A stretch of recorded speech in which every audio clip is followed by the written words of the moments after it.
Part 42. The Prince is Very Fierce. Author, Gong Zi. Chapter 411. The water of the Huai River washes over the stone embankment, and the sound of the river flowing can be heard from afar in the villa. The lanterns swayed in the wind under the eaves, and the bright moonlight fell into the window, blending with the oil lamp on the desk. Xiao Qi sat quietly behind the desk, holding the marriage certificate that had just been delivered in her hand, with a bit of restlessness in her eyes. After a few glances, she put it down and looked at the vast fields and the river under the moonlight outside the window. She was still wearing a black long skirt, without makeup, and her long hair was naturally draped on her back, dressed like an unmarried lady. Her appearance was exactly the same as Xiao Xiang, and she was also a national beauty, but Xiao Qi was not as beautiful as Xiang.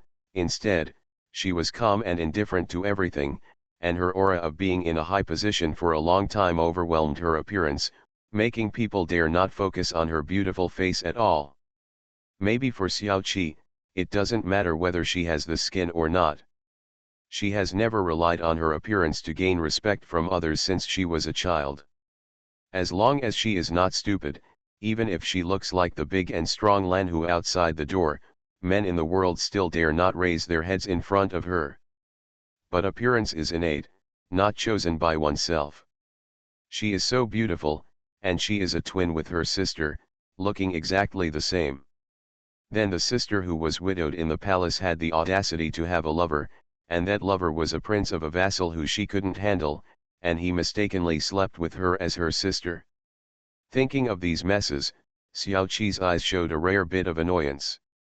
She stood up and paced in the attic, thinking about how to solve the current situation. Maybe Buletin Ling, the shameless man, really came to the Xiao family to ask for marriage, and the marriage certificate was placed on the table. If it was just a mistake to recognize the wrong person, she would pretend that she didn't know and nothing happened. But Su Buling obviously recognized her and knew that it was her who spent a ridiculous night in the palace. Now he came to ask for marriage, obviously to make up for that mistake. Apart from this relationship, Xiao Qi and Su Buling did not have much communication. The breaking of the dragon lock gu made her look at Su Buling differently, but she was not yet to the point of falling in love with him. According to the marriage of aristocratic families, the Xiao family and the Su family are far apart. Marrying each other may be good for future generations, but it is of no use to the current situation. If she married to Suzhou, the head of the Xiao family would have to be replaced. Xiao Chuang would have no energy to manage family affairs after entering the court as prime minister. The only qualified ones left were the eldest son Xiao Li and the second son Xiao Ting. Xiao Li accumulated resumes and official reputation as an official outside to prepare for taking over Xiao Chuang's job. Once the prime minister is the head of all officials, all the major families are watching. The Huainan Xiao family will not easily give up this position to others. If Xiao Li, who is excellent in all aspects, is called back to be the head of the family, then the only one who can compete for the position of prime minister in the future is Xiao Ting. Xiao Ting as prime minister. The great Yu family died in 3 generations. Throughout the dynasties, there have been countless treacherous prime ministers, powerful prime ministers, and mediocre prime ministers. As for stupid prime ministers, this family is the only one without any other example.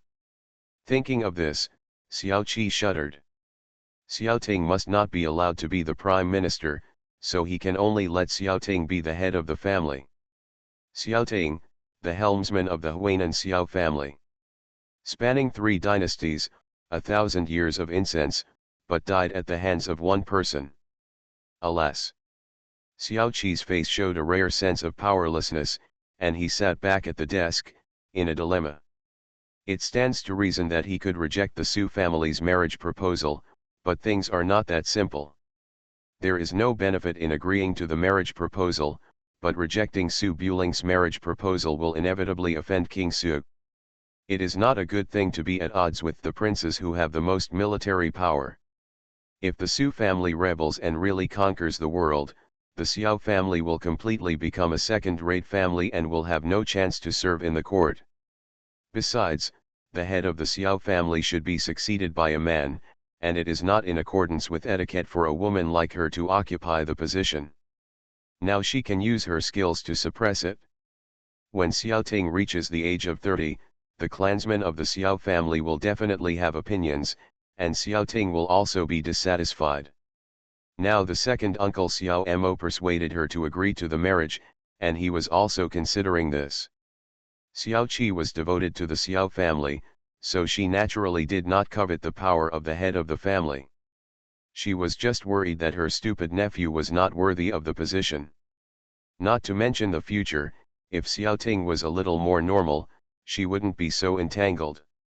After thinking for a moment, Xiao Qi looked at the bamboo water clock placed in the room, calculated that the time was almost up, her face returned to normal, leaned on the armchair, and whispered, "Lanhua, you take the guards to wait outside." "Yes." Lanhua, the maid guarding the doorman, quickly disappeared in the attic and left the villa with the guards hiding around. Xiao Qi calmed down, hid the marriage certificate in the box containing the files, took out a book and read it, and waited quietly. The villa was quiet and silent. Su Buling hugged Xiao Xiang'er and fell into the corridor. He looked around and found that there was no guard. Xiao Xiang'er had just seen her sister's profile from the window. Her face was embarrassed and nervous. She put her finger on her lips to signal Su Buling not to speak, and then wanted to go to the stairs. It was obvious that she wanted to escape and come next time. Su Buling stopped Xiang'er and knocked on the door. "Dong dong. Su Shizi, come in." A calm response came from the room, even the voices were almost the same. Xiao Xiang'er was startled and stood still, not daring to move. Su Buling was also a little surprised, but he was relieved after thinking about it. He probably guessed that Xiao Qi would come to visit him in the evening, so he didn't hesitate and opened the door. The study room on the attic has an elegant environment. In addition to the 4 treasures of the study and the files, there is only a teapot. Xiao Qi sat upright behind the large desk, not even raising her eyebrows, nor showing any shyness or panic. Su Buling admired Miss Xiao's determination a little, walked into the study with a smile, raised his hand and bowed. "Miss, nice to meet you." Xiao Qi raised her eyes and pointed to the stool next to the teapot. Her face was calm without any emotion, and she said softly, "Su Shizi, please sit down." Su Buling nodded, sat down next to the teapot calmly, and looked at the door. Xiang'er didn't come in, and he could only see her shadow at the door. He turned his head and looked at Xiao Qi, wanting to say a few polite words, but Xiao Qi did look at the book in her hand again, and had no intention of paying attention to him at all, so she could only make tea for herself. The study became quiet, and the atmosphere was a bit weird. Xiao Qi leaned on the armchair and waited quietly, not in a hurry. After a while, Xiao Xiang'er couldn't help it anymore, and stepped into the study room reluctantly, took a sneak peek, and then lowered her head quickly. "Sister." Xiao Qi was surprised at this time and stood up suddenly. "Xiang'er, you are not dead." Su Buling felt helpless when he saw this, and he also understood what Xiao Qi meant. Don't let Xiang'er know about their relationship. The prince is very fierce. Author, Guan Guan Gong Zi. Chapter 412. After Xiao Xiang'er kicked Su Buling out, the embarrassment on her face finally faded a bit. She turned around and walked to Xiao Qi's side to sit down. She wanted to chat about home affairs, but she never wanted to look up. She was very considerate of her sister just now. His expression had turned cold. Xiao Xiang'er's face froze slightly and she sat up straight, feeling anxious in her heart. "Sister." Xiao Qi stood up and closed the door, took a ruler from the table, sat down next to Xiao Xiang'er, and raised her chin. "Hands out." Xiao Xiang'er didn't dare to talk back, so she slowly stretched out her white palm. Snap. You are getting more and more capable. You raise a man in the palace and you still hide it from me. Do you know how worried I am about you? Sister, I. Xiao Xiang'er was just wondering why her sister wasn't angry, but now she finally got her wish. Now she looks like her sister. Xiao Xiang'er's face turned red, and she didn't dare to shrink her hand. She just explained in a low voice, I was trying to detoxify him, and he was almost dead. He came to beg me. I couldn't bear it, I did fall in love with him. Xiao Qi sighed, if you like him, just like him, and I won't stop you. Why don't you just stay in Suzhou? Why do you want to run to Jiangnan? And let him come here to propose marriage? I am the daughter of the Xiao family. I can't escape. I'm afraid that you will blame me, sister. You can't write letters. Xiao Xiang'er was stunned, blinked, and was speechless. Xiao Qi pursed her lips and lightly slapped her palms with the ruler. Did you come up with this weird idea? Let him marry me by blowing the pillow wind, and then I will be the princess in Suzhou, and you can switch with me. Xiao Xiang'er had been persuaded by Su Buling for several months, and she did have this little idea. Unexpectedly, Xiao Qi saw through it at a glance, and said with some embarrassment. Sister, this attention came from him. I didn't interfere with it. I even objected, but I am a woman and I can't do anything about him. You just don't want to refuse. Xiao Qi frowned and said, I will definitely not agree. You and I are both legitimate daughters of the Xiao family. How can there be any reason for two women to serve one husband together? The Song family is not so lucky, so how can the Su family be so virtuous? Seeing her sister's resolute attitude, Xiao Xiang'er hesitated for a moment, thought for a moment, and said softly. Sister, you are not young anymore. There are not many people Dayo can marry. Su Buren is very good. You have seen her appearance. She is a well-matched man, a talented woman, and besides, am I not dead? What? Do you really want me to marry Su Buling? It's not, it's just that sister, it's not good for you to stay in the Xiao family and not get married. I'm afraid that if you miss this time, you will be lonely until you grow old. I get married, what will happen to the Xiao family? Actually, Xiao Ting is not that bad. He keeps making small mistakes without making big ones. He is smart and has no skills.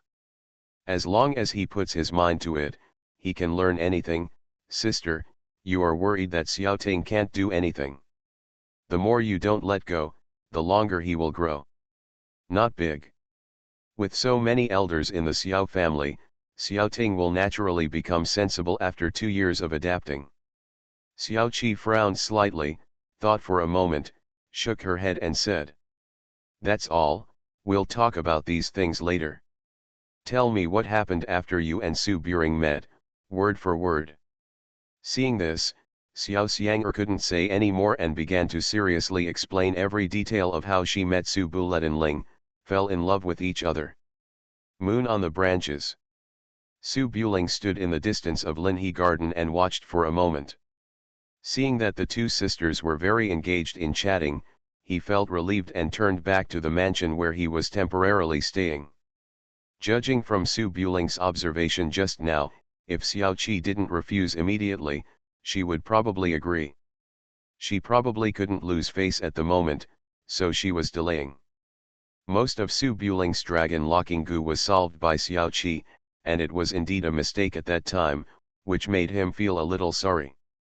I really wanted to marry Xiao Qi to make up for it when I went to Jiangnan, but Xiao Qi still had to do it voluntarily. As for whether Xiao Qi likes him, the two of them didn't interact much, so it was a bit early to say they liked each other, but Su Buring felt that they were very close to each other. As the saying goes, a sister-in-law is half of her brother-in-law. Xiao Qi's preferences are probably not much different from those of the baby. If the baby can get along with him, Xiao Qi will have no problem. Su Bulet and Ling quickly returned to the back house of the mansion while thinking. Most of the girls in the back house have gone to bed, but Manzi and Nightingale are still lying on the roof watching the stars. There is a small case between the two of them with melon seed snacks and a bottle of wine. They are living a small life. It's quite moisturizing.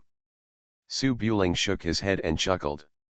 He wanted to go in and enjoy the moon together, but found that the window of his room was half open and there was someone inside. Su Buletinling's heart moved, knowing that the master couldn't bear it anymore, so he returned to the room silently. There was no light in the room, and the furnishings in the room could only be seen through the moonlight outside the window. The lady in the white dress, who was very tall, was sitting upright on the stool. Seeing Su Buling coming back, she stood up quickly, with a bit of panic in her eyes, and hugged the skirt of her clothes. Su Buling closed the window and looked back. "Master, is something wrong?" Ning Yuhi frowned slightly, her gentle face showed a bit of hesitation. She thought for a moment, "It's okay." Turned around and walked out. Su Buling curled his lips and raised his hand to block the way. "I remembered, the palace sand is running out. I will help the master draw it now." Ning Yuhi's chest rose and fell, and she raised her hand to hold Su Buling's sleeve. Her eyes were half angry and half weak. "Your Majesty, can you just paint?" I really can't do that anymore." Su Buling did not answer. He pulled Ning Yuhi to sit down beside the bed, took out the paintbrush from the cabinet, and half knelt in front of him. "Master, don't be so nervous." "How can I not be nervous? You always push your luck and you will be happy only if you force me to death, right?" Ning Yuhi was rarely fierce for once, but unfortunately her tone was still not very strong. Seeing Su Buling holding the paintbrush and signaling with his eyes, she finally reluctantly untied the laces of her skirt and lay down on the pillow properly. "Paint quickly, Manzi will go back to the room to rest after the trouble, and will definitely look for me when I am not here, and will be discovered. Master, don't resist, it will be done soon." Su Buling put down the paintbrush, raised his hand to hold the slightly arched white embroidered shoes, took them down, untied the laces of the cloth socks, and the delicate feet were exposed under the moonlight, white and crystal. Ning Yuhi realized something was wrong and opened her eyes. "Oh you." She wanted to retract her feet, but she had no strength. Su Buling smiled and said, "I see that master is a little tired recently, so I'll give you a massage. Don't think too much." Ning Yuhi didn't believe it at all. After shrinking a few times, she was helpless. She tilted her head to look inside, and her hands were folded on her stomach and didn't cooperate. After thinking for a while, she said, "Qingyi said that she met Zhonglijiju's apprentice. I guess Zhonglijiju didn't leave, and she will definitely come to bother you again. You can't pay attention to her in the future, let alone worship her as your master." It was just a conversation to ease the current embarrassment. Su Buling smiled and nodded, but his mind had already gone somewhere else. You are listening to Novels at Bless Up channel. Wish you happiness and luck. Please subscribe to receive new novels. How do you feel about this novel? Please like and leave a comment. The prince is very fierce. Author, Guan Guan Gong Zi. Chapter 413. The sun rises in the east, and the morning light shines on the scattered pavilions and pavilions. Smoke and water mist rise from the green tiles. The maids carry various utensils and walk between the white walls. The guards push vegetables and fruits into the back door. The birds were jumping around, looking curiously at the new owner of the mansion. In the master bedroom on the east side of the back house, the chirping of birds outside the window woke up Su Buling after a hard night's work. The room was a little messy. The elegant white dress was thrown out of the curtain and onto the ground. There were also robes, belts, belly bands, and obscene pants. Su Buletinling's eyes gradually became clearer, and his arms became soft, with a lingering warmth and a faint fragrance. Looking sideways, Ning Yuhi closed his eyes and leaned on his shoulders, putting his hands on his chest and pressing his legs on his body. She was still sleeping soundly, her eyelashes were trembling slightly, and her fair cheeks were still slightly flushed. The face was so close that Su Buletinling looked at it for a long time. Even though he knew her so well, he still couldn't find an adjective to describe Ning Yuhi's appearance. It was flawless. It could be said that there were no bright spots. It could also be said that there were bright spots everywhere, making people feel good looking. But I can't say what's good about it. Compared with Ning Qingyi's cold independence, Ning Yuhi's previous sense of cold alienation should actually be said to be self-protection. After all, Ning Qingyi at least had Ning Yuhi to rely on, and Ning Yuhi suffered a catastrophe and fled to the world when he was a teenager. He was forced to become a Taoist priest. He was helpless and almost didn't trust anyone in the world. In terms of experience, Ning Yuhi might not be as good as Man Zi, who worked in the market and taught Ning Qingyi to be a strong girl. This is probably the reason why. Now I have someone to rely on, so I no longer look like that alienating feeling of being hot on the outside and cold on the inside, and just look like a docile little woman. Su Buling looked at it for a moment, then looked down his face and saw the Taoist amulet that was hidden deep inside.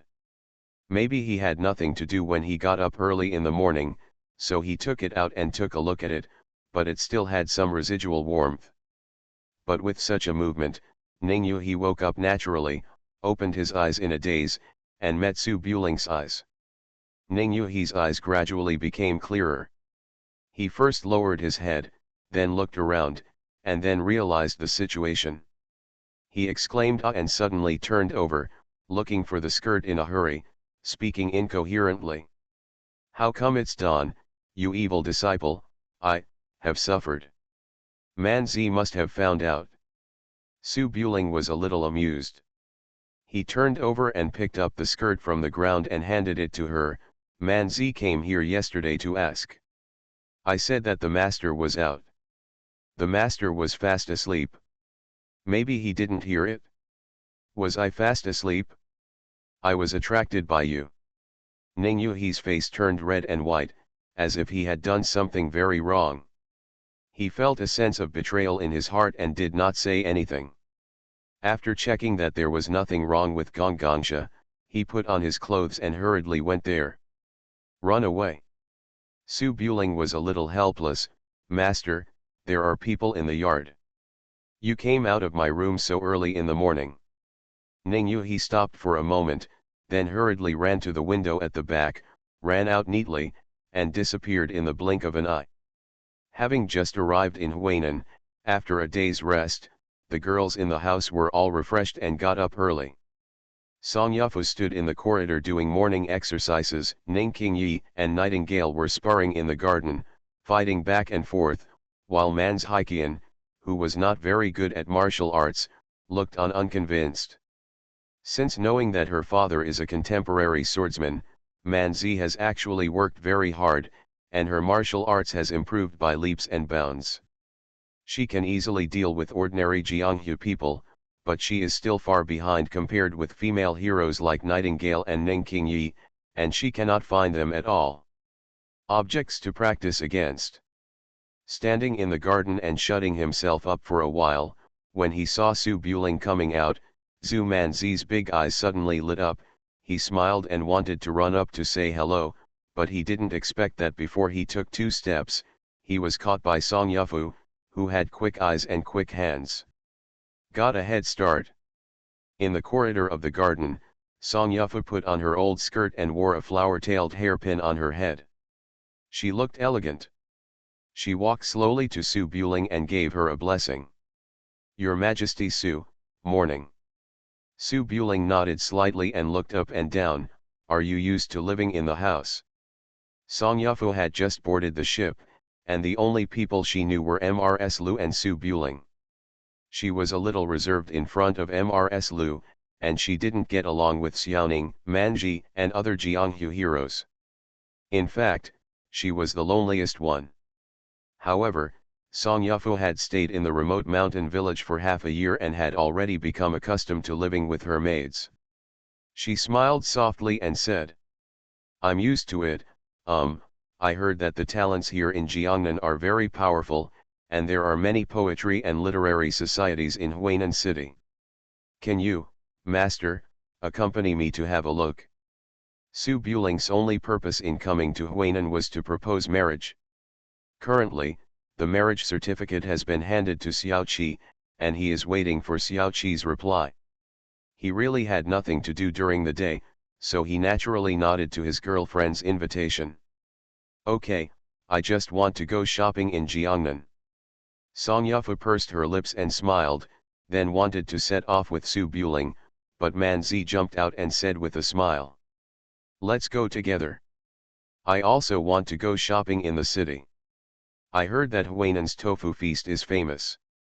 Song Yufa looked at her boyfriend with crooked eyebrows. Su Buling couldn't say anything at this time. He pretended to be normal, turned around with a smile and said, let's go. Miss Ning, do you want to go for a walk in the city? Ning Qingyi, who was sparring with the nightingale in the garden, stopped moving. She was always straightforward, but she didn't have the consciousness of cannot be a light bulb. Seeing that Man Zi was about to go out for a walk, since he had nothing to do at home anyway, he walked over directly. Nightingale has always been smart, so she naturally wouldn't disturb her son from flirting with women. She ran to the side tactfully. Originally, 2 people went out to visit the poetry meeting, but suddenly it became 4. Song Yufa was a little disappointed. After thinking about it, she walked beside Su Buling, side by side, and let Man Zi and Ning Qingyi follow behind. Girls are always very sensitive to such little thoughts. Man Zi looks silly, but her reaction is not slow at all. Seeing Song Yufa's calm movements, she understood the meaning. She secretly snorted in her heart, trotted over, and directly hugged Su Buling's arm, and said with a giggle, Mr. Su, where are we going to play? The 2 of them were close together, and their movements were very intimate. Song Yufa was stunned. She didn't expect Miss Zhu to be so bold. She was so close to a man in broad daylight. There were people around. Song Yufa was born in a family of scholars with strict family education. She was not as free and easy as the children of the rivers and lakes. She was also thin-skinned. She didn't dare to hold Su Buling's hand. She could only purse her lips and move a little closer. Ning Qingyi was dressed in white clothes like snow. There was a bit of confusion on her cold face. She tilted her head slightly and looked at the 2 girls of the same age who had strange reactions. Obviously, she didn't understand what they were doing. Seeing Su Buling hugging her left and right so happily, she felt that she couldn't let her good sister suffer. She walked forward quickly and pulled Man Zi to the front. Hey? Xiaoning, why are you running so fast? Zhu Man Zi was forcibly dragged away, and her eyes were full of confusion. Song Yufa finally breathed a sigh of relief, with a smile on her lips, looking at Ning Qingyi's back with a bit of gratitude in her eyes. Su Buling, who was walking on the edge of a knife, kept a stiff smile from beginning to end. The prince is very fierce. Author, Guan Zi. Chapter 414. Jiangnan is the richest place in the world, with Hangzhou, Suzhou, Jinling and other large cities stretching all over the country. In addition to the long-established wealthy families, there are also many wealthy businessmen with hidden wealth that rival the country. As a barrier to the south of the Yangtze River, Huainan is not as good as first-tier cities such as Hangzhou, but it is not far behind. Suzhou City is like a barbarian sitting on the roadside eating meat, showing the roughness and heroism of the wild northwest everywhere, while Chang'an is more solemn than grand, with 108 squares in an orderly and meticulous manner. It was another scene again. Huainan City does not have the messy and rough buildings in the northwest, nor is it as rigid and solemn as Chang'an City. The small bridges, flowing water, stone bridges, and pavilions are almost the same as you walk along the way, but in the details, you can see the long-standing heritage and the elegance that belongs to the Jiangnan water town. Scholars and ladies can be seen everywhere on the long street. The rivers and lakes carrying swords and guns are obviously much less than in other places. The river on the street sometimes floats by small boats, and there are literati and poets standing on the bow of the boat, and their words are full of scholarly style. In the early morning, the most beautiful scenery is along the mountain street. Master Zhongli and his disciples were standing in the alley on the street, with a carriage beside them. One is nominated by the former 8 chiefs, and the other is the current 8 chiefs. Even in the Jiangnan water town, which is famous for its beauties, they still exude a gorgeous temperament, like 2 delicate flowers hidden in a deep alley. Zhongli Jiju did not pretend to be a fairy in front of her apprentice. She sat on the edge of the carriage and gave serious instructions. Su Buling has left Xiajiazhuang just now. He should be out for fun, and he will probably come to Yanshan Street. When the people arrive, I will give you a signal to let the carriage out, and you will step forward to take the carriage out. Stop. Remember, if you turn around and leave without leaving your name, Su Buring will definitely stop you if he finds out. Then you turn around and say hello to him. Don't be too proactive. The more proactive you are, the less interested men will be. Zhongli Chuchu leaned against the wall, frowned and thought for a moment. Master, I just want to make friends with Su Buling, and do these things. If he notices. Zhongli Jiju sighed, Chu, I'm not asking you to harm anyone. If you run to the dock and meet Su Buling by chance, even a fool will know that you are waiting for him on purpose. You have to pay attention to your methods when dealing with people. You go straight to your heart. Why don't you just wait to be deceived? Zhongli and Chuchu are naturally not as good as Master, who is like a human being. He hesitated for a moment and nodded gently. Let me try. Don't try, just believe in yourself, be generous, and just treat him like an ordinary man. I don't like dealing with ordinary men. Then treat him as a woman. The higher you regard him, the lower you will be. Look at Zhu Manzi. He looks stupid, but he is actually smart and puts himself in a position where Su and Ling are equal. Do you think how can you be friends with someone if Su Buletin Ling is so unattainable? I don't think he is unattainable, he is just special. Well. Zhongli Jiju had nothing to say and waved his hand. Go and wait, leave the rest to me. Zhongli thought about it for a moment, but did not refuse. He turned around and walked to the second floor of the restaurant to wait quietly. About half an hour later, the little sparrow flew back, landed on the carriage and chirped. Zhongli Jiju knew someone was coming, raised her hand to signal to her apprentice, jumped down from the carriage, and whipped the horse on the buttocks. Hiss! In an instant, the fierce horse pulled the empty cart out of the alley and ran wildly along the street, causing the startled pedestrians to scatter in all directions. Ah! Beware! At this moment, a figure suddenly jumped out from the second floor of the restaurant on the street. She was wearing a red gauze skirt and had a slender figure. She jumped in the air and landed neatly on the speeding carriage. She raised her hand to pick up the reins and pulled hard. Pull, forcefully stopping the frightened horse. The people on the street were astonished, and many scholars showed admiration and exclaimed, "What a handsome kung fu! The girl is so amazing." Zhongli Chuchu followed her master's instructions and didn't even look at the crowd around her. She jumped out of the carriage gracefully and prepared to disappear into the crowd and leave. As expected by master, a familiar voice came from behind, with a bit of surprise. "Miss Zhongli." There was a bit of surprise in Zhongli's green eyes, and he hurriedly made a calm expression. When he turned around, he saw Zhu Manzi and Ning Qingyi looking happy at the back of the crowd. Next to them, there was a quiet girl with full eyes, looking at her adoringly. Su or not? Zhongli Chuchu's expression froze. Earlier, Su Buling took the 3 girls into the prosperous Huainan city and headed towards the most beautiful Yanshan Street. Seeing the completely different customs, Su Buring still felt that this kind of place was more suitable for people to live in, compared with the Jianghu, which seemed to be a place of happiness but actually harbored evil and evil. Song Yufu is considered a scholar, and she obviously likes the environment in Jiangnan. She occasionally hears crooked poems discussed by scholars on the street, and even comments softly. Shiza Su, that's considered poetry. It's not even comparable to the talents of Chang'an. I think the few poems you wrote are called poetry. Su Buling was a little helpless about this. Don't mention the poems, I said they were not written by me. This is what you wrote. It's already out of Chang'an City. Why are you pretending?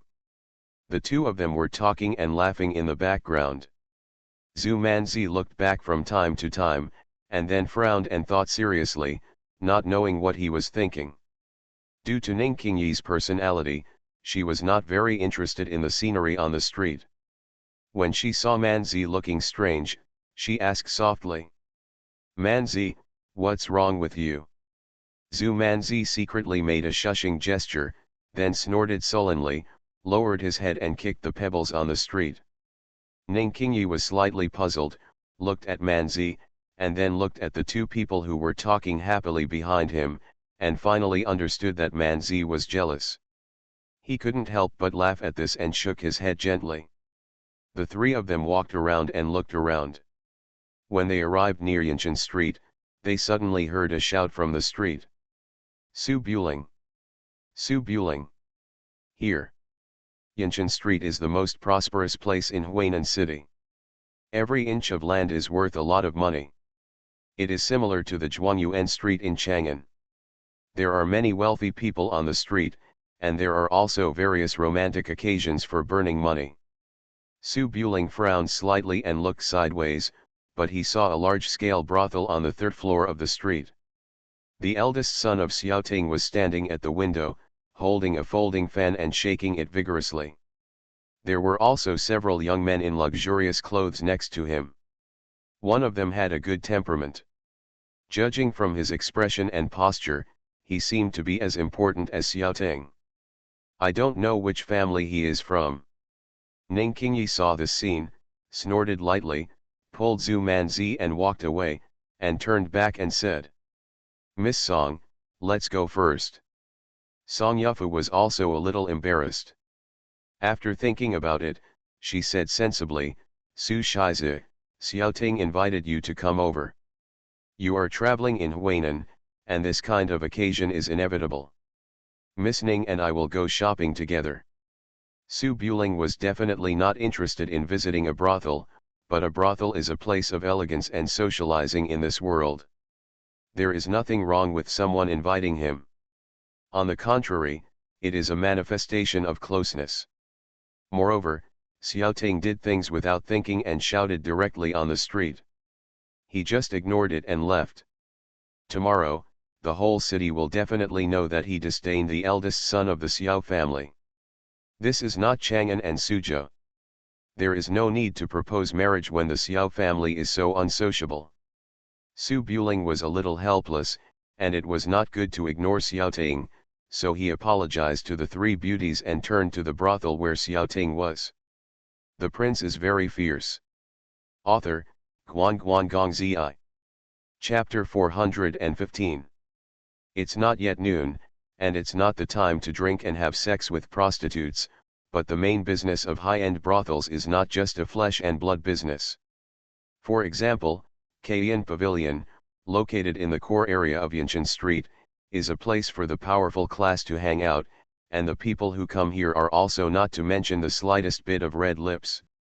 After walking into Kayan Pavilion, there were no warblers or swallows in sight. The environment was quite elegant.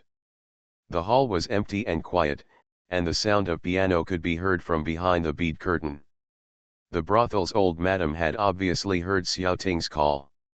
She had been dealing with rich and powerful nobles for many years, so she knew who had come to Huainan recently. He quickly stepped forward to greet him and bowed. The slave family pays homage to the young prince. Mr. Xiao is the host today. He did not inform the slave family that the young prince will be coming. Please forgive me for the poor hospitality. The young prince will be invited upstairs. Su Buling went up the stairs under the leadership of the old madam. When he passed the window, he heard the noise in the distance. Looking around, he saw Miss Chu Chu stopping the crazy carriage in a dashing way. This girl. Su Buletinling looked at it for a moment and then looked away. Arriving at the third floor of Kayan Pavilion, the madam opened a door. The room was filled with incense and was fully equipped with a tea table, chess table, bookcase, etc. Two famous warrens were sitting behind the bead curtain playing the piano. 5 young people all faced over and raised their hands in salute. See Crown Prince. Among the 5 people, except for Xiaoting and the noble family man, the other 3 were probably of lower status. They stood behind the desk with a slightly reserved expression. There were also several poem manuscripts placed on the desk. Xiaoting liked to make friends in Chang'an. At this time, he walked up to Su Buling quite warmly, holding a folding fan and laughing. We are all our own people, so there is no need to be so polite. When we were in Chang'an, Su Buling and I were classmates. We wore a pair of trousers, bought poems together, and worked together to solve a major case in Bama village. Even the current emperor is right, we both like it very much. Su Buling glanced casually, without showing any pretense, he raised his hand and gave a scholarly gift in return. Xiaoting, don't just talk about me, introduce me. Oh, right. Xiaoting then remembered and took Su Buling to sit down on the couch next to the window, pointing to a beauty behind the bead curtain. This is Huazi girl, known as Ruchuanzi, and she is still a young child. Puff. The 4 young gentlemen were originally polite, but now they couldn't hold it in and laughed out loud. The 2 brothel warrens sitting behind the bead curtain gave a shy look and glanced at Su Buling's face, then paused for a moment. It seemed that they did not expect that the prince of the feudal lord was so handsome. Xiaoting's eyes were very sharp, and he said with a smile, Miss Huazi, Mr. Su is the only man among the 8 chiefs of Zhaohong. He is known as Zhaohong Yaimei. Many princesses and princesses in Chang'an City have no chance to meet him. Today I'll bring him here. Why don't you express your gratitude? I want to express myself, but I am afraid that the prince will not look down on me. Su Buletinling felt helpless and ignored Xiaoting, who was chatting with the beauty. He raised his eyes to look at the handsome young man opposite. The handsomely dressed young man was facing less than 30. Seeing that Xiaoting did not introduce him, he raised his hand. Wang Ruiyang of Hangzhou, my father Wang Zuyan, I have heard about the name of the crown prince for a long time, so I am really honored to meet you. It turns out to be the prince. Su Buling nodded slightly. He had heard of Wang Zuyan before. There are many famous families in Dayu. In addition to the Xiaolu family, there are also others in Jiangnan. During the reign of the former Qi dynasty, the Wang family in Hangzhou produced several prime ministers and queens, and their status was no less prominent than the 5 major surnames today. When Chang'an was conquered before Jiazi, the queen of Daqi was named Wang, and she also had a prince. With this relationship, the Wang family would definitely try to protect Daqi. Later, when Daqi was defeated, they were naturally squeezed out by the Song family. However, the blood lineage of a wealthy family can be traced back to the Zhou dynasty, and it is common for them to be ostracized by the king for a while. After all, there are only a few families that can have a vicious vision like the Xiao family of Huainan, and have survived 3 dynasties. As long as the family heritage remains, they will be able to make a comeback sooner or later. The current head of the Wang family in Hangzhou is Wang Zuyan. This Wang Ruiyang can drink wine with Xiaoting. He should be the legitimate son of the family and his status is still very high. Wang Ruiyang was neither humble nor arrogant, and his conversation was very polite. He turned to look at the 3 young people in the room. These are my classmates. They are all well-known talents in the south of the Yangtze River. There will be a poetry meeting in Jinling in a few days. Brother Xiao and I went over to join in the fun and specially invited them to give us advice. When Su Buling heard this, he understood what these people were doing. He said they were consultants, not just asking a few talented people to come over and buy poems. Su Buling had no objection to this kind of thing and chuckled. The three young men raised their hands and saluted. One of them, who must have a very good family, answered. The three poems written by Prince Su in the Taiji Palace are known to everyone in Jiangnan. I and other ordinary people who are just practicing axes cannot really be called talented people. Xiaoting just remembered this, sat back and patted his forehead. Yes, Su Buletin Ling, you write good poems. Lend me 2 deafening ones. As long as I become famous in the poetry meeting, it's my aunt's business, wrap it up on me. Hearing this, the 2 courtesans in the room cast their eyes over. Apparently they had heard the song "The wind abides in the dust and the fragrant flowers have gone." They had just paid attention to his appearance and forgot that the prince was still a hidden man. Talented man. Su Buling could only copy poems when coaxing the baby. He had no interest in these rough guys. He shook his head and said, I am a martial artist and know nothing about poetry. I only read them from other places. Xiaoting's eyes were filled with admiration. You are quite honest. You are worthy of being my classmate of Xiaoting, but where did you copy those poems from? I have been asking for a long time and I still can't find the source. Su Buling was too lazy to pay attention. Wang Ruiyang saw that Su Buling didn't like to talk about poetry, so he didn't say much about it. He picked up the teapot and poured a cup of tea for Su Buling, and poured another cup for Xiaoting, and then said, Mr. Su is a man of both civil and military talents. His attainments in martial arts are much higher than those in poetry. It's natural that he doesn't care about this.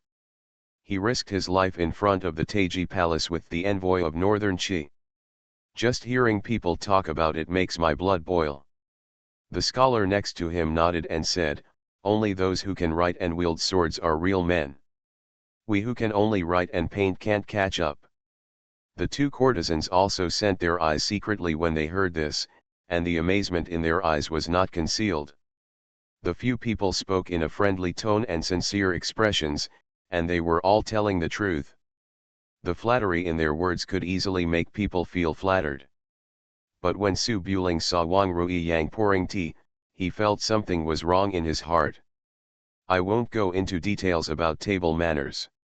The same is true for pouring tea and toasting.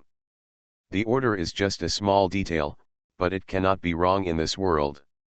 Su Buling was invited by Xiaoting, and now the host of this occasion is also Xiaoting. In terms of status, there is really not much difference between Su Buling and Xiaoting. Just being the son of the prime minister of the current dynasty can make him equal to him, not to mention the 1,000-year inheritance of the Xiao family. This is the territory of the Huainan Xiao family. If Xiaoting is the host, Wang Ruiyang should pour tea for Xiaoting first, unless the guest is a member of the Song royal family.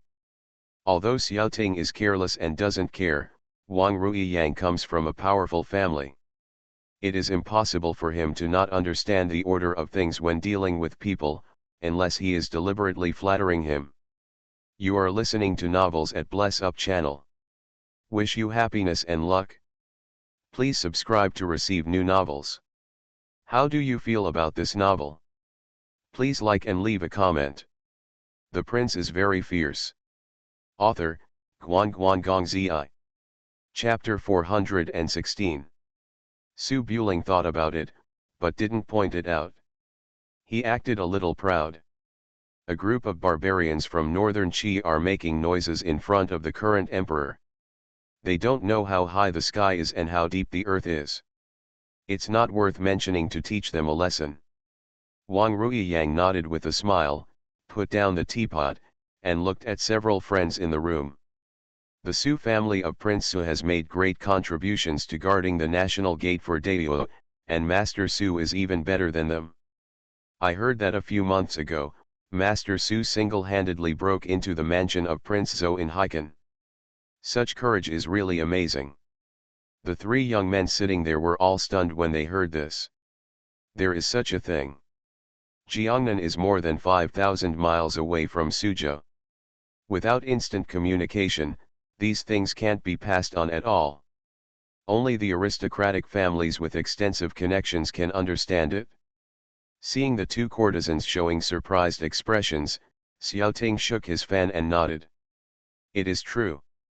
At that time, the left prince of northern Qi was celebrating his birthday. Su Buling rushed in alone and almost angered the left prince to death. Su Buling's eyes showed a bit of pride. I wanted to go there to take a look when I was 16, but it's a pity that it's hard to find in the thousands of miles of yellow sand. This time I went to take a look on my way back to Suzhou. It's not dangerous. It sounds a bit exaggerated to enter the enemy's country as if entering an empty land. A courtesan sitting behind the beaded curtain asked with a smile. I heard that there are thousands of troops stationed at the border, how can one person run in? This tone is obviously a bit unbelievable. Wang Ruiyang raised his hand. You are a woman, you naturally don't understand the heroism of men. At that time, Prince Su not only went there, but also asked Prince Zhou for a family heirloom jade pendant as a souvenir. Prince Zhou was scared at the time and handed over the jade pendant honestly. Really? The beautiful courtesan showed a look of surprise in her eyes and looked at Su Buling's waist. At this time, in order to prove that she had done something exciting, she would definitely take out the jade pendant to show off to the beauty. But Su Buling gave the jade pendant to someone else, so he couldn't take it out, so he shook his head and chuckled. I did rob a jade pendant, which I kept at home and never wore. I will bring it to you next time. Wang Ruiyang heard this, nodded with a smile, and didn't ask any more questions. But Su Buling had already understood the other party's intention, so he introduced it. That piece of ice flower hibiscus pendant has a great origin. I heard that it was given to 4 disciples by Zhou Jixian, a founding hero of northern Qi. There are 4 pieces in total, all of which are priceless treasures. People in the martial arts world are searching for them, saying that they can find some Tongtian treasure book. Xiaoting blinked. There is such a thing? Why haven't I heard of it? Wang Ruiyang smiled calmly. I have heard of such rumors, and practicing it can make you immortal or something, but it is not surprising. It's true. Su Shize went to the Cao family in Junchen and heard that the Cao family also gave the famous sword Zanlu to Su Shize. If the rumor is true, Su Shize got 2 of the 4, almost all of them. Su Buling shook his head, leaned against the window lazily, and stretched out 3 fingers. It's 3 of the 4. Huh. Wang Ruiyang blinked and chuckled. 3 of the 4? Did Su Shize get one from somewhere else? Su Buling raised his hand and pulled out the jade hairpin on his head, stroking the 8 characters on it. The moon shines on the pine, the lotus is like jade, a small word. Xiaoting and I are both students of the great priest Song Baking. When we came here, we stopped by Yuelu Mountain to visit the old immortal. Unexpectedly, we found him. When we asked him about it, the old immortal said that immortality was nonsense and gave me this hairpin. Oh! Wang Ruiyang looked at the white jade hairpin in Su Buling's hand, and his eyes flashed with surprise, but he quickly hid it and smiled. Mr. Su is really blessed. The old immortal of Yuelu Mountain, a dragon is born, but its head is not seen. When I was young, I wanted to become a disciple, but I couldn't find anyone. Su Buling smiled softly. Yes, I was not very interested in collecting all 4 jades. Now that I have 3, I really want to see what they are useful for. Mr. Wang, do you know what the last jade is and where it is? Wang Ruiyang waved his hand. How can I know this? I have never heard of such news. Su Buling made a disappointed expression, put the jade hairpin back between the hair crown, and changed the topic to talk about the courtesan next to him. Speaking of women, Xiaoting finally found resonance, and began to comment on them eloquently. All kinds of poems and songs describing beauties came out in an endless stream. He looked like a talented person and obviously studied this seriously. Su Buling had to hide his shortcomings, and he got along well with a few people, perfectly showing what a flower prince is. He could easily come up with all kinds of vulgar jokes, which made the two courtesans blush and the talented people dumbfounded. Wang Ruiyang saw that Su Buling was not as detached from the world as rumored, and gradually showed a bit of frivolity under the atmosphere, and spoke more casually. Su Buling took this opportunity to make a few indirect probing remarks while laughing, but unfortunately Wang Ruiyang was obviously not stupid and cleverly avoided the topic. In this way, they drank and had fun in the brothel. Around afternoon, there were more people on the prosperous long street outside the window. Scholars and ladies poured into the street, walking between the small bridges and flowing water, and various small pleasure boats were also parked on the street to solicit business. While Su Buling was talking and laughing, he looked out of the window and found that there were several waves of ragged beggars in the crowd walking on the street, singing various auspicious words and asking for money at the door of each shop. Beggars are not uncommon in this world, but these people on the street all came from the same direction, young and old, and they all looked like they were with their families. Judging from their skin color and weight, they were not ordinary beggars, but more like they had suddenly encountered a disaster. A group of beggars walked to Kadian Pavilion to ask for money, and immediately the thugs from the brothel came out to chase them away. Xiaoting was startled by the noise, looked out the window, and said, "Give them some reward money to send them away, don't disturb the guests." The thugs from the brothel below hurriedly nodded respectfully, took out money and sent the group of beggars away. Seeing this, Su Buling asked, "These poor people don't look like beggars, where did they come from?" Xiaoting sighed, "It seems that Muzhu suffered a disaster." "I don't know. You have to ask my aunt." Wang Ruiyang took a few glances and said, "There were heavy rains in the past few days. Muzhu, Xiaozhu and other places suffered from floods, resulting in no harvest. At the end of the year, they have to pay the annual tax. If they can't pay, the government will collect it by force, which has caused banditry. These people are all fleeing from there." Su Buling said softly, frowning, "When there was a famine, didn't the king of Wu write to the court to reduce the annual tax?" Wang Ruiyang shook his head. Most of the money and grain of the court was collected from Jiangnan. In the past, the king of Shu could share the burden, but last year Shu encountered a severe drought and relied on the assistance of the king of Su to survive. Hangzhou and other places are important towns in Jiangnan. If the annual tax is exempted, the border will be short of food and grass, and the consequences will be disastrous. Dayo is sandwiched between the northern Qi in the north and the southern Yu in the south. There are too many troops to support. The king of Su is in a barren land to fight against the northern Qi. It is difficult to support 200,000 troops and be self-sufficient, and he does not need to pay the annual tax to the court. And the king of Wu is in charge of the Dayo granary.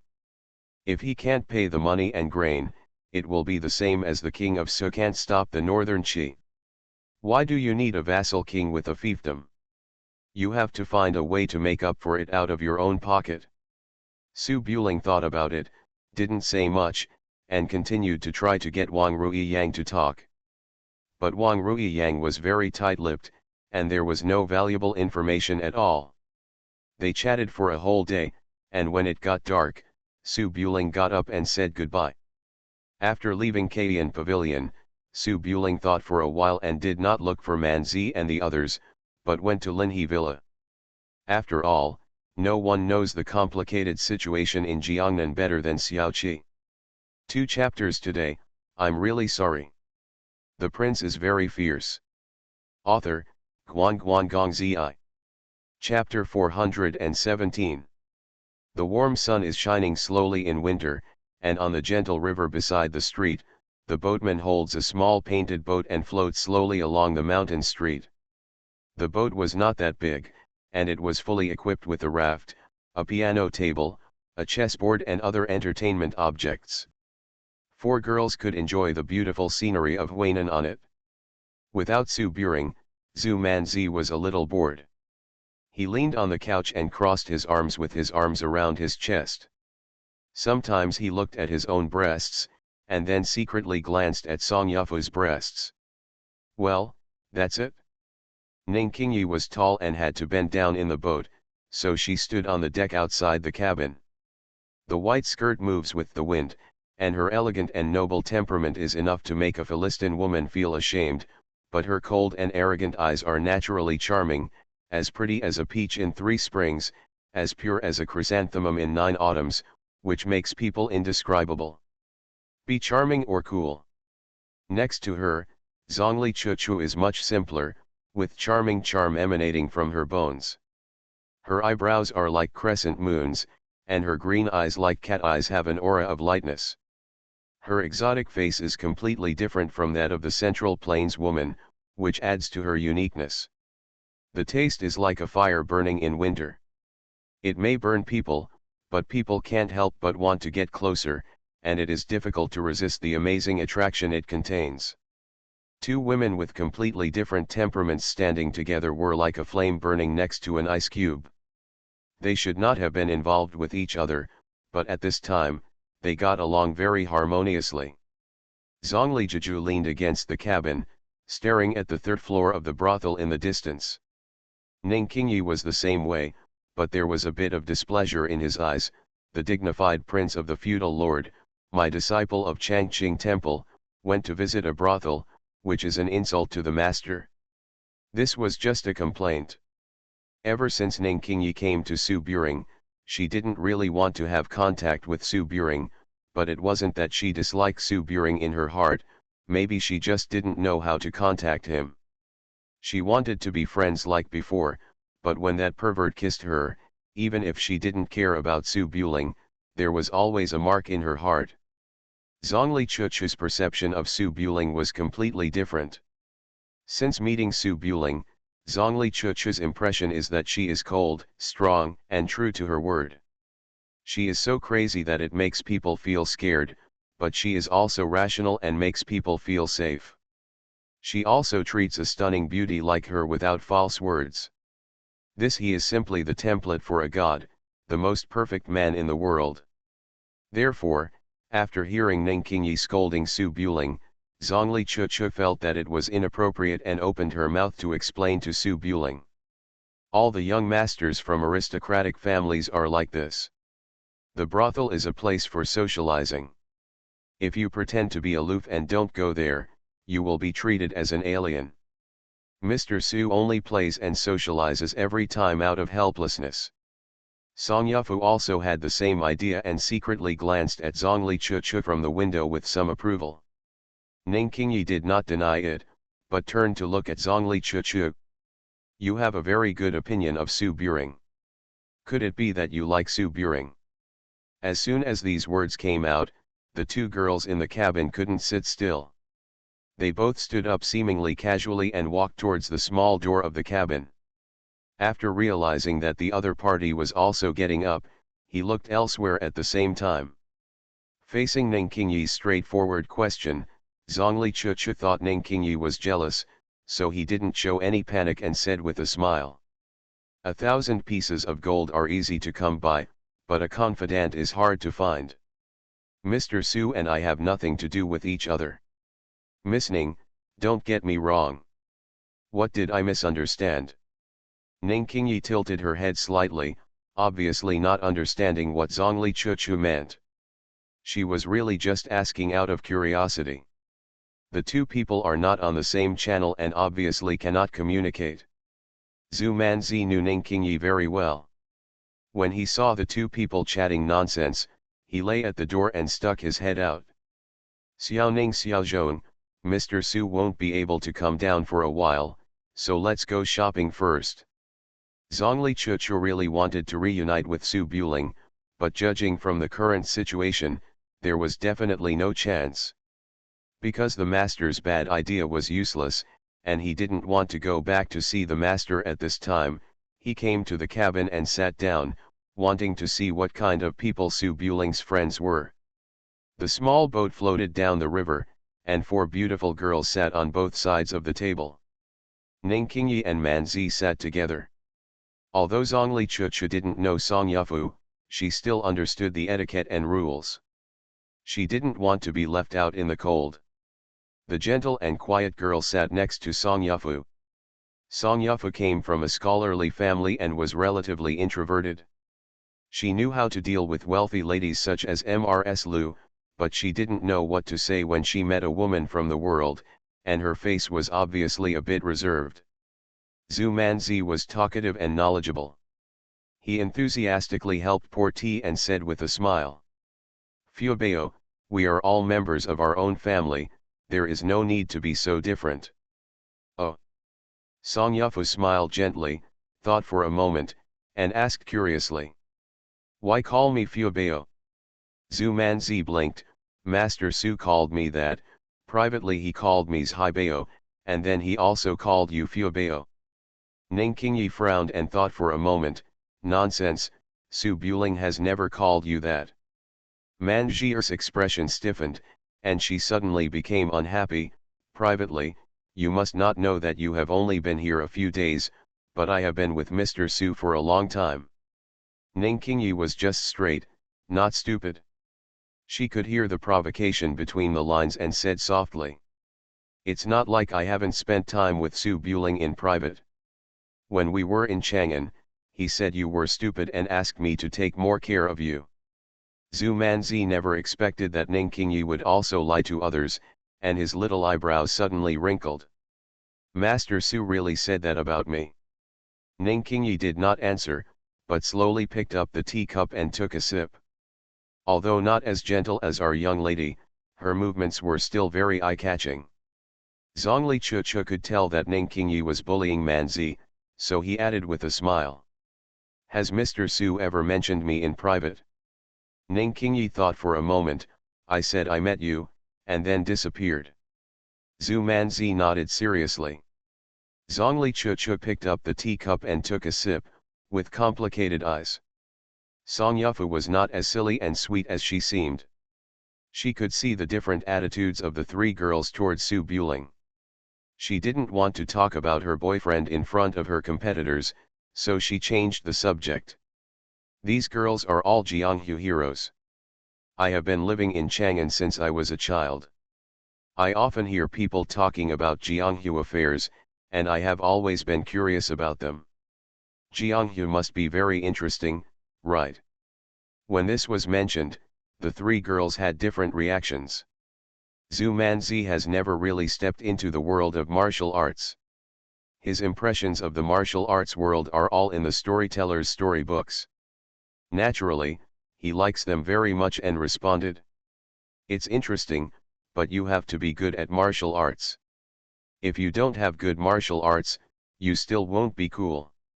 You have to find a powerful backer, like Sister Daning. Of course, Mr. Su is the best. By the way, Ning, where did Sister Ning go?" Naturally, Ning Qingyi didn't know that her master had been bullied and couldn't stand still. He was hiding in a small dark room doubting his life.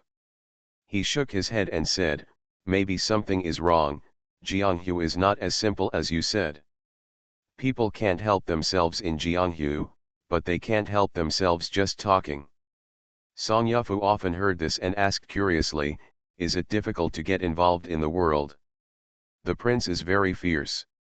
Author, Guan Guan Gong Zi. Chapter 418. Ning Qingyi had always been alone and rarely sat with so many women of the same age. After thinking about it, she said, "It's difficult. My mother was a chivalrous woman in the world back then.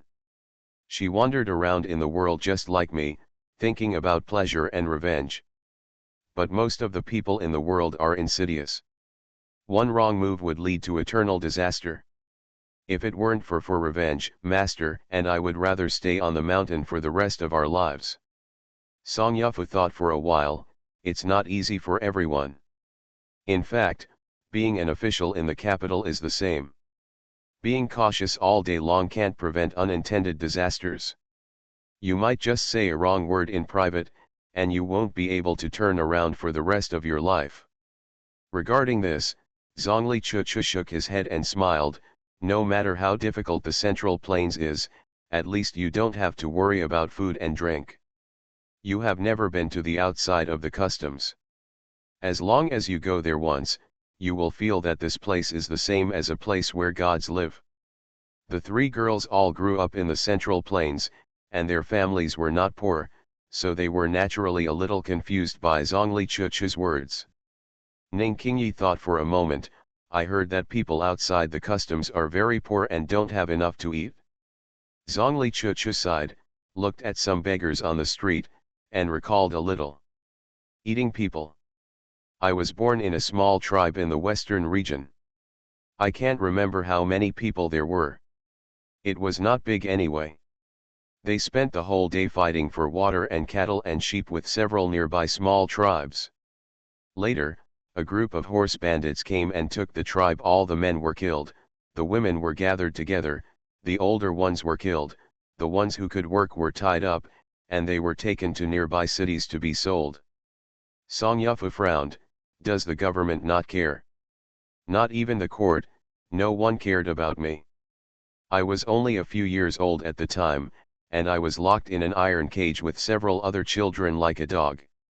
I was taken to the market and sold as a slave. No one bought me because I was thin. Later, human traffickers from the Central Plains saw me and bought me. Zhongli Chuchu whispered about the past, not with any sadness, but with happiness. After all, at least she is still alive as a human being, and the children locked in the iron cage with her may now be doing unimaginable things in the most obscure place, or they may have become a pile of bones. Song Yufu and Zhu Manzi grew up in a greenhouse. They couldn't imagine the hell on earth outside the customs, which was a bit heartbreaking to hear. Ning Qingyi's mind is a little more mature. Apart from sighing softly, she actually doesn't have much opinion. After all, this is the way the world is. Not everyone is human. Zhongli Chuchu softly told about the chaos outside the customs. He realized that the three girls were a bit heavy in mood. Knowing that what he said affected the atmosphere, he stopped and looked out the window with a smile. Jiangnan is better. When I was a kid, I never dreamed that there was such a peaceful place in the world. The boat girl who was boiling water and greeting people on the boat was also listening. Perhaps she was touched by the words and sighed softly. Life is hard everywhere. It looks good here in the south of the Yangtze River, but the villages and counties outside are still miserable. There were floods in autumn, and the fields lost their harvests. Many people starved to death. There are still water bandits over there in Hongshan Lake. I heard they are also stripping human skins. Officers and soldiers are of no use, and those begging on the shore are not all hiding from famine. Song Yufu was influenced by her parents and cared about the suffering of the people. She heard that banditry was still happening in Jiangnan, so she took it to heart and thought that she should talk to Su Buling about it when she went back in the evening. Zhongli Chuchu was silent for a moment, maybe because he was no longer interested in playing, and stood up to say goodbye to the three girls. Ning Qingyi was a true Jianghu woman. She really regarded Zhongli Chuchu as a friend. After a few words of persuasion, she couldn't keep him, so she got up and sent Zhongli Chuchu off the boat. Zhongli Chuchu got off the small boat and watched the small boat carrying the three girls go away. Her green eyes showed a bit of trance. For some reason, after the small talk just now, her thoughts about Su Buling faded a bit. Having been accustomed to the evil in the world since he was a child, Zhongli Chuchu has always felt that there are no good things in men in the world. He has tried every means to make himself more powerful since he was a child. He is extremely attached to his master. In fact, he is just afraid of going back to the days when people were inferior to dogs and lacked security. Just a feeling. After meeting Su Buling, the first thought was to expose Su Buling's ugly true face. Later, it was discovered that Su Buletinling was actually a gentleman. Zhongli Chuchu felt that it was wrong to misunderstand him. She wanted to be like a person like Su Buletinling and was afraid of losing such a friend, just like she was afraid of losing her master. Looking back and thinking about it, Zhongli Chuchu realized that she was too paranoid, almost paranoid about wanting to get something that was once beyond her reach, and to be recognized by those above her. In fact, why do you need others to approve of what you are like? The three girls may like Su Buling very much, and may also be secretly jealous, but they obviously have their own interests and ideas, and they are not always thinking about how to attract Su Buling's attention. If Su Buling was so indifferent to Ning Qingyi might just turn around and ignore him. Master is right, try to find ways to get close to people, how can they be indifferent? Zhongli Chuchu thought, and his mood gradually calmed down. He turned around and walked towards the inn where he was temporarily staying. He saw his master sitting sideways on a white camel and had already walked up to him. Zhongli Juju looked at the small boat in the distance and said softly, "Chuchu, today was a mistake. When Su Buling comes out later, we will just perform it again." Zhongli Chuchu was silent for a moment, shook his head and smiled, "Forget it, if you don't meet her, you just don't have fate, so why bother doing all this mess?" Zhongli Juju was stunned for a moment, his fox-like eyes showed some doubts, and he jumped off the camel. "Chuchu, you don't want to be friends with Su Buling anymore." Zhongli Chuchu shook his head, "We are already friends. The friendship between gentlemen is as light as water, so why bother hanging around in front of others?" "Master, don't argue, you are already one of the most beautiful women in the world." "One? Well, there is no one. Comparing Master and Ningyu, it is actually difficult to tell who is more beautiful, but Master is more feminine. It doesn't matter what you look like or whether you are bagui or not. Maybe I won't worship you. If he is not lucky enough to be a teacher, why bother asking him to become a teacher? When he wants something from you, he will naturally come to you to ask for it." Zhongli Juju was stunned for a moment, frowned and thought carefully, then nodded lightly, "That's right, but if Su Buletinling takes the initiative to beg me, unless he accidentally gets my dragon lock gu, I won't help him." Zhongli smiled sweetly, "He is not a fool. No matter how courageous he is, he will never lock himself with dragon gu. Master's medical skills are superb. There will definitely be a time when he can help. Let's talk about it then." Zhongli Juju thought about it, but if he didn't attack Su Buletinling, the master and apprentice would have nothing to do. He looked around. "Then what are we going to do now?" "Go back to South Vietnam." After returning to South Vietnam, he would not be able to meet Su Buling. Zhongli thought for a moment and looked at the child begging in the arms of the refugees on the street. "Let's go to Hongshan Lake and have a look." Zhongli Juju would not give up easily after more than 10 years of obsession. However, at the moment, it was more important to accompany his apprentice to relax. He did not object, and left the street together with the white camel. You are listening to Novels at Bless Up channel. Wish you happiness and luck. Please subscribe to receive new novels. How do you feel about this novel? Please like and leave a comment. The Prince is Very Fierce. Author, Guan Gong Zi. Chapter 419. The setting sun at dusk shone in every corner of the mansion. Ms. Lu came back from the Xiao family's ancestral home and saw everyone had gone out. She returned to the room alone, with a somewhat sad look on Feng Yun's cheeks. As the matchmaker for this marriage proposal, Ms. Lu was very interested. However, since Miss Xiao did not come forward, she could only talk to the heads of each house in the Xiao family. How dare those ladies make the decision for Miss Xiao? They all promised to help match her, but in reality they were of no use at all. After busying for a long time with no results, Ms. Lu still felt that she needed to talk to Miss Xiao face to face. Mrs. Lu didn't know that Xiaoqi had fallen asleep with her baby, so she was still a little dissatisfied. Her daughter was a handsome man who was also versatile in both civil and military affairs and held a high position of power. Even her aunt couldn't control Xiaoqi. No matter how high the position of the head of the family is, he is equal to Su Buling. It is a bit bullying to show off like this without even showing his face. As I was thinking about it, footsteps sounded outside the room. Mrs. Lu raised her head and glanced up, only to see Xiao Xiang'er floating back in circles, dancing a court dance with her hand-held skirt, like a happy little magpie, and the Queen Mother's dignified manner was gone. Mrs. Lu was worried.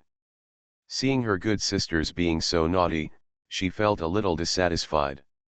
She got up and walked to the window and mocked. Xiang'er, did you take the wrong medicine? Xiao Xiang'er didn't mind Mrs. Lu's tone at all. Her eyes were filled with joy, and she ran into the room and took Mrs. Lu's arm. Hongluan, my sister doesn't blame me. I can be with Su Buling openly. Are you happy? I'm not happy. Mrs. Lu narrowed her eyes slightly, raised her hand and patted Xiang'er's butt. Are you ashamed? Can you talk about this? The force was quite strong, making a snapping sound, and her tense buttocks trembled a few times. Xiao Xiang'er let out a whimper in pain, and she frowned slightly and glared at her best friend. Why did you do something so heavy-handed? What if I don't want you to see me tonight? At this point, Xiao Xiang'er's face turned red, but after thinking about it, she let it go without any hesitation. I saw a slap mark on my body at night, how can I explain it to him? He likes to make me lie down the most. Spit dash. Mrs. Lu's face turned red. She felt that Xiang'er, who used to be dignified in the past, had gone crazy. She raised her hand to hit him again. Xiao Xiang'er was not a lamb waiting to be slaughtered, so she pinched Mrs. Lu's tight skirt with her backhand. Why are you ashamed? You are Su Buling's elder, not an outsider. Mrs. Lu's figure was about the same as Xiang'er's, but after all, she was untouched, so she couldn't stand it. She glared a few times and became serious. Okay, when you met your sister, did you ever tell her about your daughter's marriage? Well. Xiao Xiang'er's face was slightly stiff, and she twitched her hair around her ears, feeling a little embarrassed. She is my biological sister. How can I speak? She even talked about me last night. If you don't persuade your sister to agree, how will you show up in the future? Is it possible that you want to hide it in the back house all the time, so you are not afraid of suffocating yourself to death? Mrs. Lu sighed and looked at Xiang'er with some disappointment. After thinking about it, she walked out. Forget it, you are sisters. It doesn't matter if you can't speak. You take me over to see your sister and I'll talk to her. Xiao Xiang'er also felt that this was too weird for her, so she agreed, put on a cloak to hide her face, and walked to Linhe Villa on foot from the uninhabited path. Xiaoqi's reputation as a Kuashi was so great that Mrs. Lu was a little cautious when facing her, and she only dared to comment on her behind her back. She was about to run over to talk about marriage with Xiaoqi. She was still the daughter-in-law of the Xiao family. She called Xiaoqi aunt. In fact, it was not easy to say it, so she asked about Xiaoqi's tone. Xian'er, when you talked about Su Buling, what was your sister's attitude? Xiao Xiang'er was afraid of being discovered by the Xiao family members, so she carefully observed her surroundings. My sister has always been resourceful and scheming. Su Buling can't suppress her at all. Judging from the chat last night, my sister doesn't seem to like Su Buling very much. Well, she even has some resistance. Madame Lu's heart tightened, and she frowned and said, why? Your child is both talented and beautiful, and he is also the prince of the vassal. It's not like you are being petty by asking her to be the princess. Could it be that Daya has a man with a higher status than your child, she wants to be a queen? Xiao Xiang'er is already the queen mother, and it is definitely impossible for her sister to become the queen in turn. Xiao Xiang'er was also a little confused about this. I can't guess what my sister is thinking. Logically speaking, Su Buling is so handsome and well matched. She should be somewhat fond of coming to propose marriage. However, she was really cold last night. Su Buling went with me and even kicked Su Buling out. Is it possible that your sister is shy? This is good news. How can my sister be shy? In front of outsiders, my sister has never expressed her emotions or anger. I guess it's because of me. I have already lived together with Su Buling. It's enough for me to be married in secret. If she were to get married, it would become two women serving one husband, or it would be free of charge. I would feel at a loss, let alone her. When Mrs. Lu heard this, she thought for a moment and thought it made sense. Her tone was a little softer. Your Majesty seems to want to marry Xiao Qi. They are a good match for each other. They are already here. I have to have a good talk with your sister. As long as the matter is settled, it will be easier for you to show your face in the future. Xiao Xiang'er was actually a little unhappy that Su Buling had fallen in love with her sister, but for the sake of the future of King Su's lineage, this marriage on the surface was still necessary, so she nodded. The two of them came to Linhu Villa.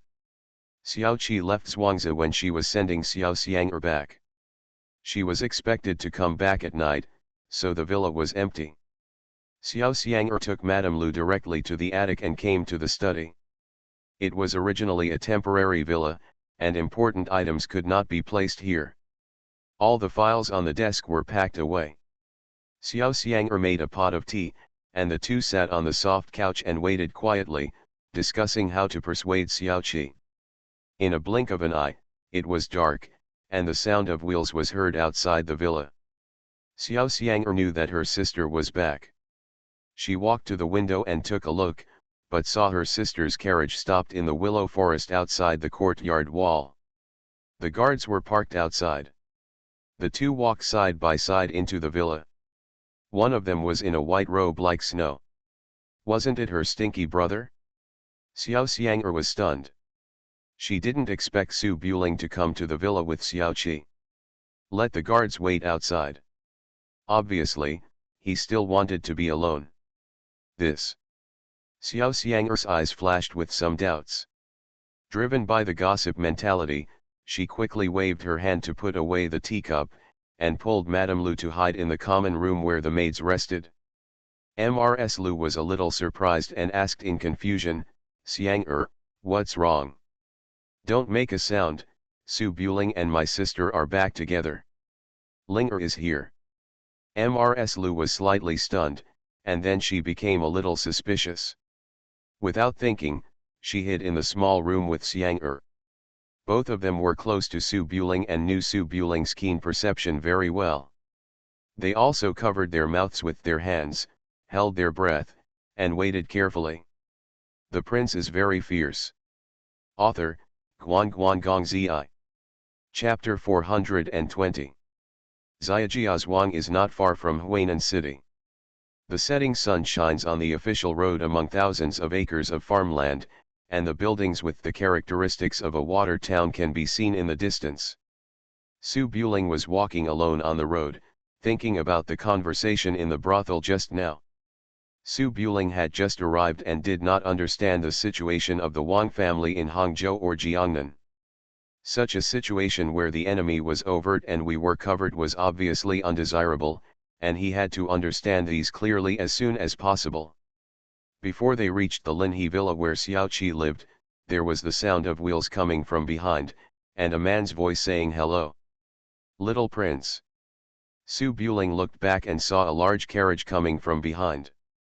Hua Jingting, the chief steward of the Xiao family, was dismounting from his horse and saluting. The person in the car should be Xiao Qi, who didn't open the door. Seeing this, Su Buling stopped looking for it. He turned around and walked up to him, raised his hand and saluted. Miss Xiao, what a coincidence. There was silence on the carriage for a while, obviously feeling that the road between enemies was narrow, and it was only a big road back to Xiao's house. Now that they met, they couldn't ignore Su Buling. After a while, a calm voice came from the carriage. "Prince Su, come up." Su Buring chuckled, jumped up and jumped onto the carriage. The carriage was very spacious, with 2 bookshelves, desks, and a bed inside. Xiao Qi traveled around Jiangnan all year round and spent more time on the carriage and ship than at home. At this time, Xiao Qi was sitting on the couch reading a book. Her black hair was neatly tied up, and a few strands of black hair fell down, setting off her beautifully curved cheeks. Her moist apricot eyes exuded a clear and translucent luster. The jet black dress on her body wraps up her plump figure just right. The dress is simple and elegant. Her slightly charming appearance is neutralized by her cold temperament, and she only looks dignified. Because he looked the same as the baby, Su Buling naturally felt a sense of intimacy. Seeing that Xiao Qi was lost in reading, he sat down directly next to Xiao Qi. Xiao Qi felt the small couch she was sitting on sink slightly, and turned her head to look at Su Buling sitting next to her with cold eyes. Su Buling stood up helplessly, sat across from him, and said, "Miss Xiao." Xiao Qi raised her hand. "We'll talk when we get back, or we'll go down." Outside the carriage were all the guards, many of whom were well informed. It was really inappropriate to talk about the last time they had sex. However, Su Buling didn't want to talk about what happened last time here. His face was calm and he chuckled. "I went for a stroll in the city today and met Wang Ruiyang. I have something to talk to the eldest lady about." Seeing that Su Buletinling was talking about business, Xiao Qi's eyes relaxed a little and closed the book. As the saying goes, etiquette begins with proper dress. As the head of a wealthy family, he must be meticulous in his speech, behavior, and even sitting posture to avoid losing his status. However, Xiao Qi obviously had no interest in sitting upright at this time. She crossed her arms across her chest and leaned on the pillow, and crossed her legs irregularly, looking like a superior looking at her subordinates. This posture is very rude to ordinary people, but Su Buling has seen cheongsam and high heels, and he only thinks this posture is very eye-catching, so he doesn't mind at all. Wang Ruiyang came to Huainan half a month ago, and his name was to catch up with his classmates from Shungeng Academy. Since he came to see you when he first arrived, he may have come specifically for you. What did he say to you? Xiao Qi's voice is exactly the same as Xiang Er's, but her tone is completely different. Xiao Qi's tone of voice is almost emotionless and has a bit of pressure hidden in it. "It probably means I said, you heard me clearly." This momentum has been cultivated over the years, and it is natural and not deliberate. Su Buling thought for a moment. "I have a few pieces of jade in my hand, which should have been passed down from the former Daqi dynasty. People in the world are searching for these things. Wang Ruiyang and you to find out about the jade. Yes, Dainglu is also searching for jade. It is very involved. I want to know who the Wang family is working for." Xiao Qi's mind is sharp, and after a little connection between the 3 clues of Daing Tower, Wang family, and jade, she got the general idea. She thought for a moment. "Jiangnan's affairs have nothing to do with you. You come to propose marriage and just live in the Xiao family. You don't have to worry about it. I'm not here to be a son-in-law." Xiao Qi fell silent and stared into Su Buling's eyes, her face expressionless, like a lioness about to become angry. This look can make many people sweat on their foreheads. Unfortunately, Su Buling is naturally immune to this and looks at each other calmly. After all, he was the prince of the feudal lord, so Xiao Qi had no choice but to deal with Su Buling, so she finally snorted lightly. The Wang family in Hangzhou will not be reused by the court, so they will definitely find another way out. In the south of the Yangtze River, they will naturally get close to King Wu. Today King Wu sent an invitation for a birthday banquet in a few days. "Please come with me to celebrate your birthday." I'm afraid the purpose is just to see you. Su Buling understood clearly and thought for a while. There are rumors in the world that the 4 jade articles are gathered together to find the Book of Heaven. It is impossible for King Wu, a vassal king, to believe these things. What is he looking for? Xiao Qi shook her head. I don't know, if what you said is true, and if so many forces are used to search, the thing you are looking for must be more valuable than the book left by Zhou Jixian. Su Buling thought about it and asked again. How is the relationship between King Wu and the court? This question was a bit sensitive. Xiao Qi sat up a little straighter and stared at Su Buling with a frown. Do you suspect that King Wu is secretly plotting rebellion? Su Buling spread his hands. What if you have doubts? It's just you and me who know about it. It's better to discuss the possibility than to realize it later. Xiao Qi always talks about matters and makes a clear distinction between sexual intercourse and business affairs. It is impossible to tell everything about important matters related to the interests of the family. She said seriously. Then tell me first, whether your Su family is secretly plotting to unify. Su Buling blinked. You marry me so that I can talk to you about this. If you don't marry me, you won't take it as the truth if I tell you. Xiao Qi naturally understood this truth, so she stopped asking and turned her head to look elsewhere. Su Buling looked a little helpless and thought for a while. Xiang and I have become husband and wife, and we. Xiao Qi's eyes turned cold. It's my in-laws again, so I won't hide it from you. There must be a backer behind Dainglu. Everyone in Dainglu has a blood feud with the imperial court. It's self-evident what they want to do. I suspect that King Wu is behind it, but I don't know King Wu's motives. And the possibility of success, I would like to ask Miss Xiao what she thinks about this. Motives and possibilities. Xiao Qi's face became more serious. She frowned and thought for a moment, then said softly. Wang Wang was the oldest among the vassal kings. During the late emperor's reign, he went to Beijing to study. He had a quarrel with the late emperor's fourth prince over a game of chess. During the fight, he accidentally pushed the fourth prince off a high platform and became disabled. Fortunately, the old King Wu was the elder brother of the late emperor, who had accumulated great power, forced the king of Wu to survive. After King Wu succeeded to the throne, he and his young son toured the south of the Yangtze River. They were in danger and their ship sank on the river. King Wu escaped, but his beloved son drowned in the river. I still haven't found out whether it was an accident or someone secretly tampered with it.